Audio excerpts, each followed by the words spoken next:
asankra wo wutu sapa wanya ne se ho adaje kel chako toothpaste no na wo de betwetwe se a wo se ase nkonkone ne nyina dan ka bia wo anum bia be free home wo me ne kuta yase ne ma ena anwumre yi obidum bie kwaku adu kumi meso mo yanye brana afa ye mungura nsam na kasam wam ye sha ase de abrompema sie do obofka so manga na nyina de na yawo wachi ma piesie na nado dan kwakufu ado na kache eni ye sha ase de afiri na nado kogina simpie ni apaso asante mantem wo so no ma wo so no kokroko ade hye mpipia manyuko neja wo mo so wo kwa akofo mo adwene sanse tontonte ya no msano ne ye fa adwene eni etete abete no so na ne cha no eni tom ko hye amu ne neja wo no abrompema sie du de na wo so otimi koka bibi de kire mpipia manyuko ne ma na na kogina simpie ni apaso no wase wiase nchene nkamfo ne ho na so poto kasem ye wasem bia kasa if you don't say I am nobody will say thou art and as I kwade ka was obi amoma baso amia ba trumpet panana na jene na wabo ne trumpet wabo no popopu nyina ne se efiri se wodoma kmohwa ne na ne ja na wo manga na kabima mkabia mebu na twede to so na for republic ebowuram se kurudum abai bia ni wa wabo ntuduma ese no efiri nwomasua yenya kwan ayaresa bia efuo si ye planting for food and jobs wa manfo anya aduane adikama asanso anya adwuma ye anya ska de sidan koku ni nyina da ye ono na na do dan koku fu ado na memuom ne timi pie firi mu ba ye so obi ase wobo a wamra no magye akyinye na ensema na nado wode tu dwa bi ne. This government has spent more money on education, on health, on industry, agriculture, infrastructure, particularly our roads, than any government in the Fourth Republic. Let me repeat it. We have spent more money on improving the circumstances of our people in education, in health, in industry, in agriculture, in the digital economy than any government of the Fourth Republic. And I'm very proud that we've led the government that has brought this level of achievement to our country. So when you leave here, go with your shoulders and your head right in the sky. You belong to the party that produced the government that has been most diligent about supporting the welfare of the people of Ghana. No government in the Fourth Republic has our record of expenditures on social and economic transformation.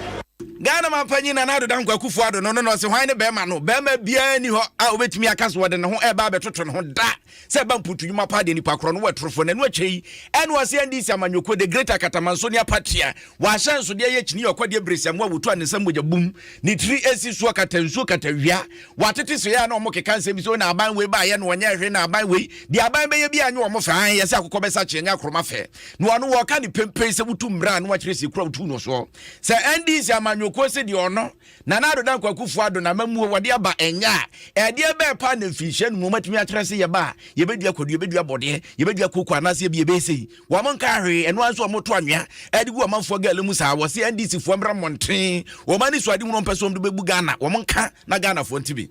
So many of the programs that we brought, we thought about them when we were in opposition. Free senior high school, one district, one factory, one village, one dam, the digital agenda,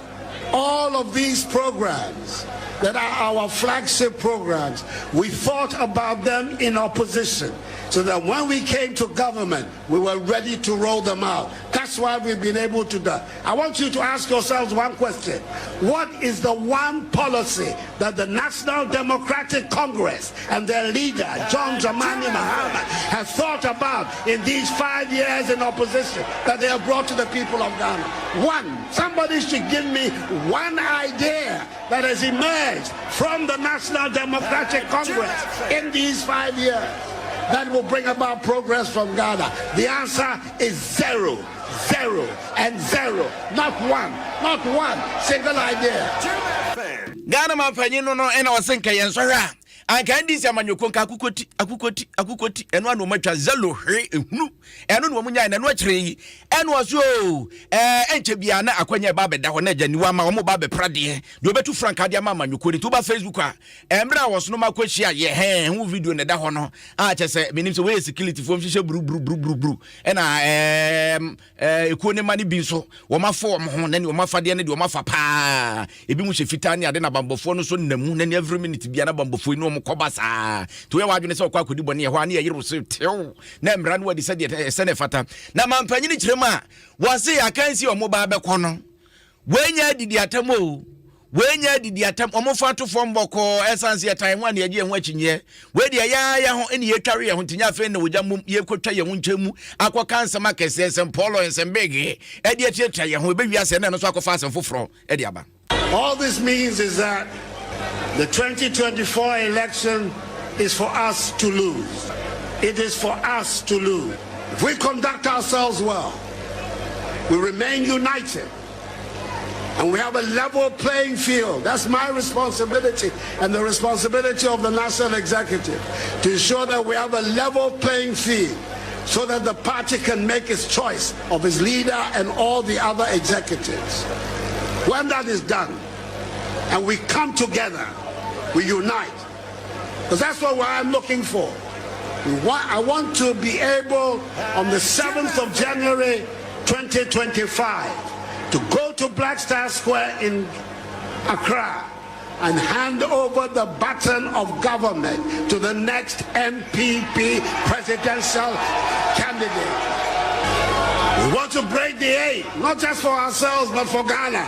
Because we know the zigzag. MPP comes and cleans the Ogian stables only for them to be polluted. This is not the way progress will be brought to our country. We need a secure period in office to make that irreversible change in the fortunes of our nation. And we are capable of doing it.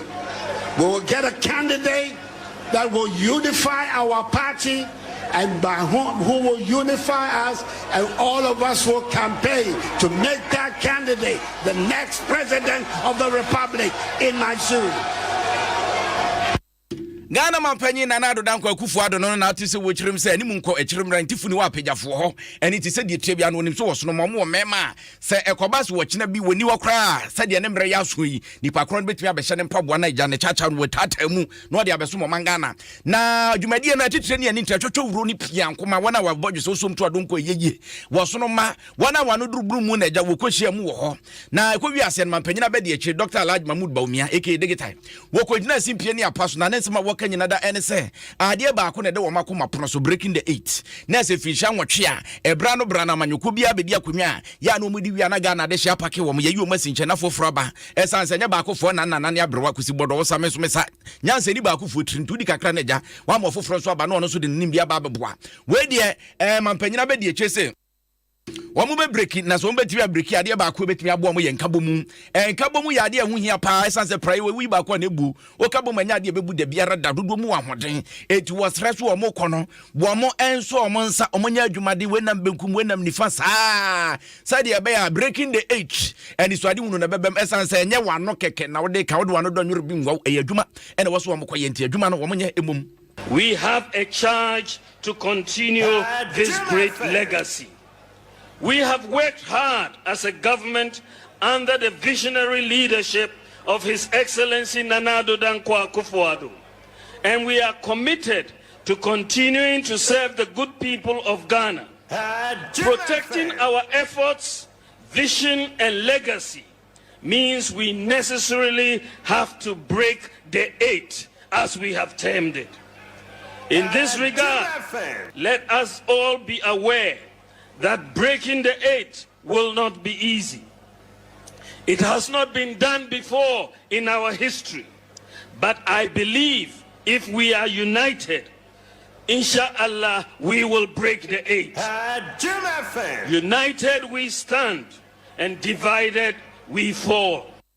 Eni ayi kotie ye mampanyina be de echi Dr. Alhaji Mahmoud Baumia na atese wode nsem atudwa no se yakabo ma ye begina na mum ye papa ye mudi a ye be tese nkuntom rede akaja se botte na chese da fo makwati se nku yayi enkuto a ye de awiam obo ansa na ne he na ni nyina mu no no se aboso ba na meja paye mampanyini na nkasa wato na num tuo de nanso okoto so otomfo badade so abia obo kwekwe na chese ho ni hia no eno ma wodo a mampanyina na Addo Dankwa Akufo-Addo obetena banwa so wa ye de am mangana wono so de okai wo ba bebo achire count your blessings na Ghana de Eurofia yakakai. For the first time in our history, Ghana has mobile money interoperability.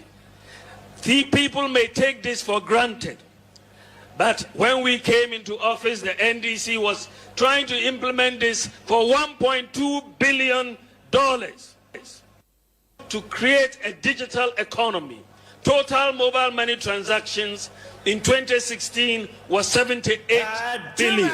By the end of this year, mobile money transactions will hit about 800 billion. A pension scheme for cocoa farmers. For the first time in our history, government is implementing a pension scheme for cocoa farmers. For the first time in our history, Ghanaians and law enforcement can find out the insurance status of any vehicle on their mobile phone using the motor insurance database. For the first time in our history, Ghanaians were provided free electricity for lifetime consumers for a year during the COVID-19 pandemic. Any equity ye mampanyina bedi eche Dr. Alhaji Mahmood Bawumia na ote so wode nsem atudwane nti intra probability ne hwanhwanum nyina na digital no ma na bi ene ode atudwane yakwanim na yakoya ni ma yenko obi di shofuri amanfo wono ne nne dwumadie no wode na ne adi echi wone ne nua na wukumu ene wo mo maka mo bata share FM ne love FM mo ba adwuma pa free bese na nsa ne de ba de ne de na wo mo na bi obi di share kumi awode ho awode o pa brega kare ya bre enya hwe uwi akope fufuo bi di fufuo na oba ntoma junction no so no no fa cha ya je prekese majinja ni ntimi no na fa meko no opekra twibrebo ka ho eno so nya bado yanya na ntia se o match nipa bi o ground so e ba ne san kumi nipa bebro 5 and mpempen ground so o match wo e wo ho na ne etinya na se ni kodru ho no na omotete form e wo ha police fu atwa mo ahia nipa dom so atwa mo ahia na ne me kote wo ho na ese omo yo maje tinka omu wuram accreditation mu bi adikan wuram dada obi de share to post ma me o man for mra Facebook video ya odi abade we nya accreditation asemu me won sa paso ne ade nyina adan apaso no nkom de be den kumi eye no kre na ebra me kote ye no no mo sisi form na police for no ayi apaso omuyi rob ena omuyi mobile phones bebre ene niema bia mimion from eni ehu bia omuyi gu polythene bag mu firi wo mo bag mu egu ho na ne tintim tietie mi na se e kasa na ekoso o chese ko omu wuram ena omantumi amram okofo ti a police for na so chese nipa no mu wuram no omu susu se omuyi nipa bonefo ompeso mkoye nipa bonefo sem ewo eye bia ho no and until Heroes Park, it's only Heroes Park. The gate back could be any Roman, sorry, than a method for sorry than it did. Ufri stay gate now, the next gate now, I want to side you with a CM. And until police before actually say Nipa Babu and Numi na Adom call police before catching. Now, baby, put the Adom corner there, the same in your way. Get to the end, I cannot dear to study all the quasso quahono. It has any other quasso quahono. It's what pay and I achieve them. And then I'm so mami follow up echo ye Ashanti Regional Police into me koye no mene ye Ashanti Regional Police PRO ASP Godwin Ahianwa kasa ama Godwin dia trigger actually say e medi wo mo nsem sese ya eno nti no omo hwe ni mu a follow up sane be ya case ni ba be di wo mo nsem nanso medi wo nsem nanso dia me medi mari culture wi sam hwe santem ehunu ye na die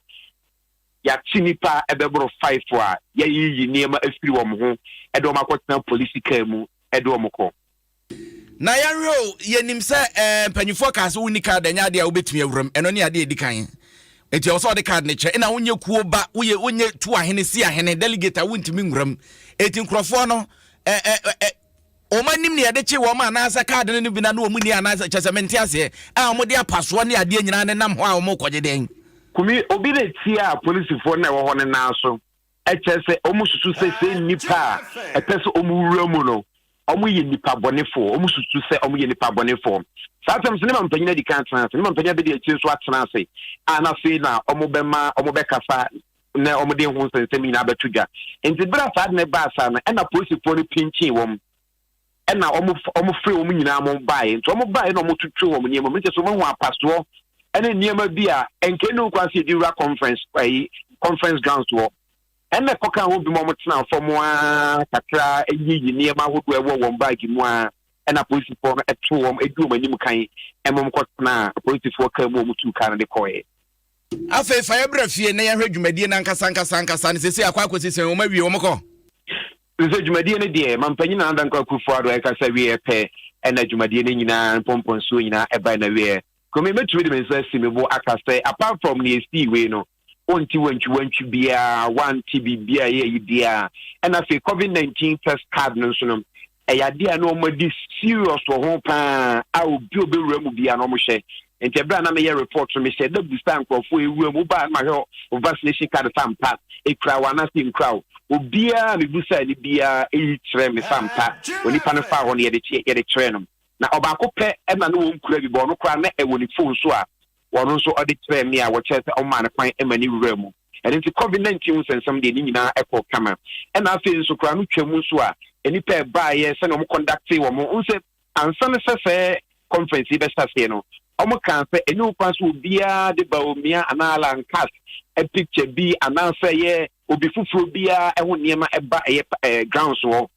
no krenya mi anim ne ye wurupi na emo de akoba ye ne se ebra na mampania be de ye Dr. Mahmoud Baomia e be kwasa no ne nipa dom impo ovrum no nipa dom ane di na chi na ebra no kasa ne nipa no kasa o makwa ma ne nkasa te de pa ana mo sha se so mo ya obi nim de ntia no moye but no de wanga sa na wo hwa na wo na wutie no obehu ne ntia na moye eno ti kumi afi asase no abepno wo di o time so kama tin so mo ye late be 5-10 minutes bi but say no mo system program no sunya no o mo di so nyina kama na me awe wo stem wa me hu ye ne se ensentropho ekoya e twa camera no kumi owi ahye wo mo afra no pa no abepno se ye pon ya mo apata bi kra mo so mo begina wo no nti no ya mo potential mo se be ye bi ni ebeto mo so apart from that in the come bibia ko kama e conference na ya no ase obi di share ofori amanfo ene adwuma pa wa bo nyamisha amen obi di share ne na atwetwe nkomo no de ekoso osoro ma embrom kokko hie mu o Heroes Park emu nsam no de ato yanim na chese wunsura de fere de kora borga dwom na krama okochinchimo pa akosa juperu chese na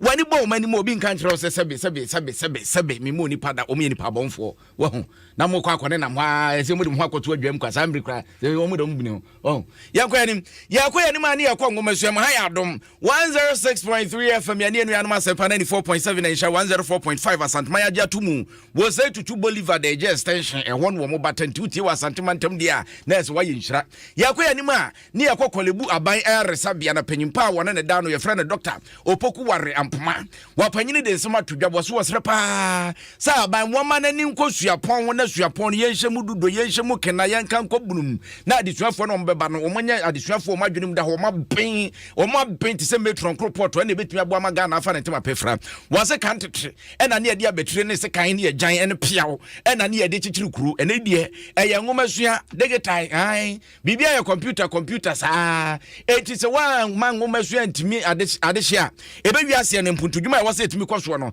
enya de o manga na ye nsa beka ye ne behunu ke na nazo ye na nsi ho eni to ndi wasre pa sanka be yanka ban wo ma na ni nkɔ ho na mo adesuafo ne tete na wo moje no wase wo mo so wo mutimi sua de adesua wo mu sua na ye ade betimi abo wo manga na wo bi betimi akosku awie suapon kama wo bo so ne namba nkyekere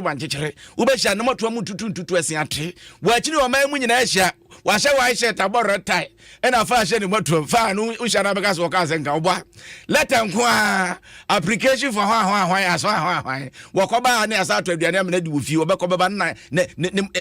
ya asemu enti opanyini se yama ngomasua no nkonkan eno ene bebo agana. The growth or the greatness of a nation is not determined by brick and mortar infrastructure, but it's on the quality of the human beings within that country. Because the human beings who create that infrastructure, is the human beings who innovate, is the human beings who build wealth and create jobs and do all the innovative things that makes life easy. The progress of any country and its economy is dependent on the prudent management of contemporary issues, and the successful handling of such issues is largely dependent on the quality of our human resource. Many of you have shed tears of anguish, sorrow, regret, joy, pain, elation along this roller coaster journey of university education. You can look out to the world full of possibilities, opportunities to do good and to create that good society that we all crave for. Building strong private universities in Ghana, key to sustainable development. opanyine ekotie ni kolebu abaya resabio no ne panyimpa wada no doctor opoku wariampoma no na ate so wode nsam atudwa no na very reverend professor John David kwabena ekem wono so ye panyimpa wono na no durubunu mu pa ne koba ne sa no aduka se bone wopanyine twetwe nkomo wono so de ne nsam tudwa sade ba ko pen wo besere obi obetumi akosku abongoma abo wongoma abojata ngoma abongoma ekoba nyina na susuba adi suban woni bi wonim na sa ohwe ne ngoma sua Ora the certificate ne krate kuta na body na ma na dwuma oba be wia say frem it was if ye nyansa nyamsuro so yade ya mani ntimi adesuafo no eno so hu hia adesua no oyen krate asam koten oye suban de ebinum bo suaze wa ha aware ne kwara bezi na maybe sa enyo nya betina fefe na sisi biala nka bemu no on na ohia so na yempa ya bonye de yamenye na adom na na mafram ya bo suaze wa he won fa de musuban ewi yanso ya shall university meta de church Ghana nsi aza ofa no ne kwarizi suban pazi yenze ho agro kra obi bɔ ne ho mazan oba school consider Methodist University ko jibo sianza obi a utwa de nyama nombo nsi graduation bra ye ho de student na wazana ba hano ye wa ba ne ho mazan nsi ya kana yama na yiko mbo na ye na oma mazana na won fa won krofo mbra mo sianza wa ha wosana ye waze pa wa ha Potaka Mose excellence morality service na waba ha obenya yimzi bi abobo hon na wetum na wa magana so wetum pan nsi opanyine ekotie ni ye very reverend professor John David kwamena ikem na ates wo de sam atudwa na excellence morality hu hia pa na yeguso abwangoma suam ye free onaja ye fa ye ni nkyeremu ewo brekum manwan ukopie mu wo brekum ene ne mpotam a brekum west panyimpa wono na ankrankra suku ahodo Association of Brekum West Private Schools wono na da no opanyine wo sechereme ene ne wode sma to opanyine kyerema wase wa anton wo yare a wunya no aduro wo yafunu ye ya no anwe wo se na oboso papa kwasi be boda sem pada wotu anu amuna hwese kum enya de obi abehu moboti nei wa fa tontun sansan wo bom mo ha ba ko pa ene se wo prodidi onwam so didi John so yenyipa na ba etika be yanka ban ankrankra suku fo nko jeje Ghana fo so ma bi so omo so essence wo mo so omo ye Ghana de se omu tuato Lincoln Preparatory School wana panyini wodi ni nkui se panyimpa wona ne da no na omdwumade bi omudi ye no ne to so adu no ho na panyini ede nsam tudwa se schools no do na wo ha wo se gina ho na so hom ye wono aka home ketwa bi tuatua mienu pe enya home ba ko mienu wie no ano no kezai obo wa se school na go ba kwa na nkotre eni nkura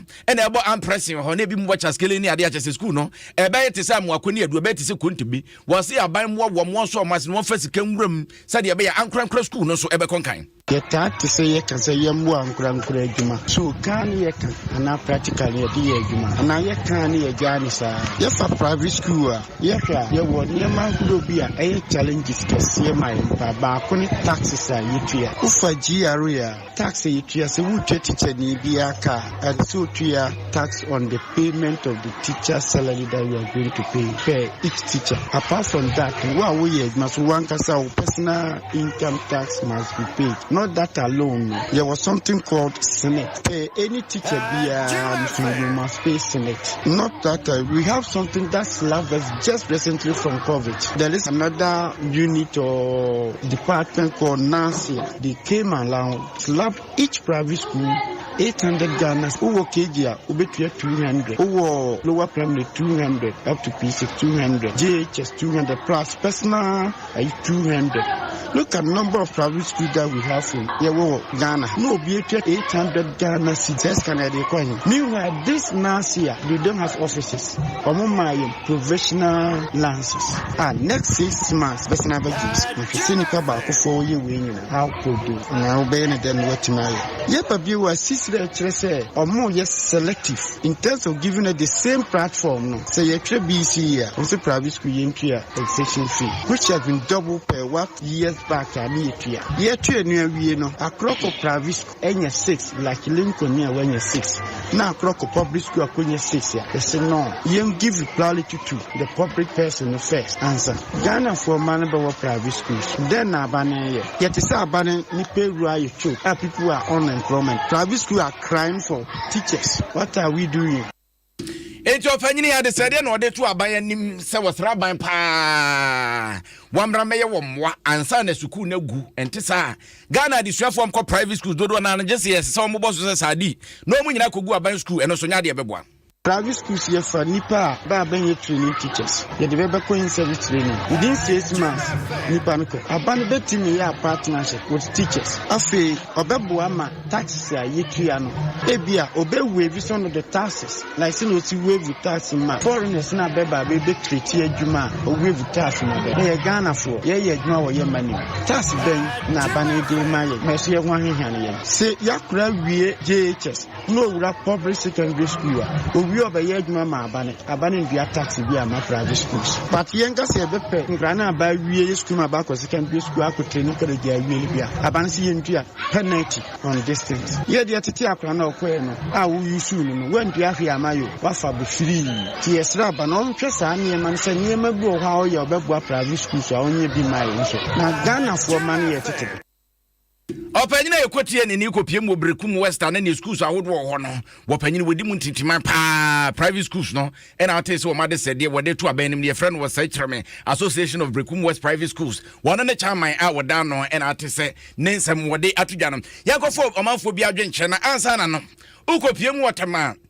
Jumadie bi akoso na jumadie ne nsentwofo ne yedidi ma wo mo sade ebe ya okopoto ekwan yefa so a ya de yi nuoma ekwan yefa so ya de nuoma kwa amanone ene ho nkron ban nsentwofo beti ase na afi watimi ho adwuma so ekoso wo enkanka integrated customs management system a friends icons no empanyufo ebechirim yie ne nsentwofo kanso a watimi aka ne yie na ne Isabella Gidigluave wo ye nsentwure ni ateman wo bata eneja wo kopie mo jumadie na sibie na Ghana Links Network Services wo mo na sa jumadie ni nyina da Adom battery so Adom kase bone deputy managing director Edma Ghana Links Network Services etwetwe enkomo ema wo panyini Clyde ejei wode nsam tudwa efutusem a wode man sentrofo phase 2 no headline big said ye dwen but I say reporting no na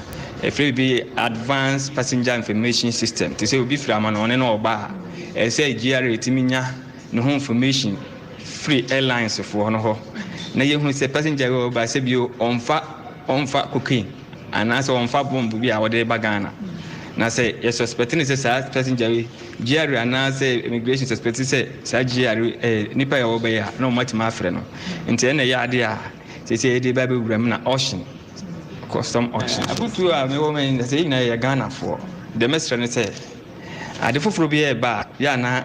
Eden say nipa be dia tu but bibi e ba yen hwe sedia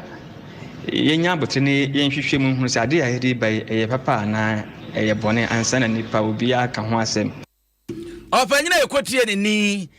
wo yobi a wabene pa ye Ghana Links Network Services Limited wono ene panyipa be de echa adwumaku no woda no ye friend Clyde J and I tell say when Isabella twetwe enkomo no ye form afo bi adwenche taw ne enso areso na ja writer amenyo waye krado big in bones small in body wudi no ho agro mikro do be ko ne jaye na we see ye friend no Steven ne message a wode aba no was Ghana pa ni awuja ke de lali wasi kwakoi brananka Brekum ye ma medi bronya ho Brekum mere bi atwam na medi bronya ho pa ye ka Brekum asemi abawa fufuo yi abawa nyamishira wate na no metwa yesumenya nkra me ko ye abawa krante pa abawa ahudi free Brekum dia breme nyamishira enya nwanwanse ofufuo ede sa beba Brekum abedi abawa fufu anya agrokra ai ye bekwa akobo na Michael dakwa enso dia wode aba se dodo na friend money Mike dakwa message wa doctor babaza mo master plan o message wa Simon avoga wonso message wa na Michael amane wonso message wa so black o message wa ha ansana Michael dakwa wonso message esa our messages no dos mo fancha ye brene tia yen medini obidum bie kwaku adu kumi enwumre me na me beso mo hyan akwa ene bom chidon bom adonten sa so na dwuko e de to social media na aban production team aban ebebo aye na plateau enso ba bebo aye nti yesore so ne yakọ na afei extra time ye de abro ene nsema koso ene asante jesen asante atri na we kamienu asante jemienu na has bobi has gusobo obi anshebi na ayi fo so Kefaisa bebo Monday on bebo Monday ena ayi Brekum asna di one ayeka edi ya sorry so extra time right time on born on yenka no kre yeah ball no me pegana ball pa sa metisa amanfo e na mayu e na hwan e na ya na ha me esansa de pa wo fie ye ne ye park ne time dodo babi a dawu ho no babi a kotoko bobo ne no anya park pa na me se obitimi ma down pass was a boy ni hurihuri sa down ko we dey Sunday stone ne niam ho u break krenye na me bisa se mi se abrofo no mo sha zero mo wo shegu a wotimi tu no fa se san no so sa obetimi abi Ghana ka wi ani ado kokolebu wata so be say e right about transfer fee extra time what the abramo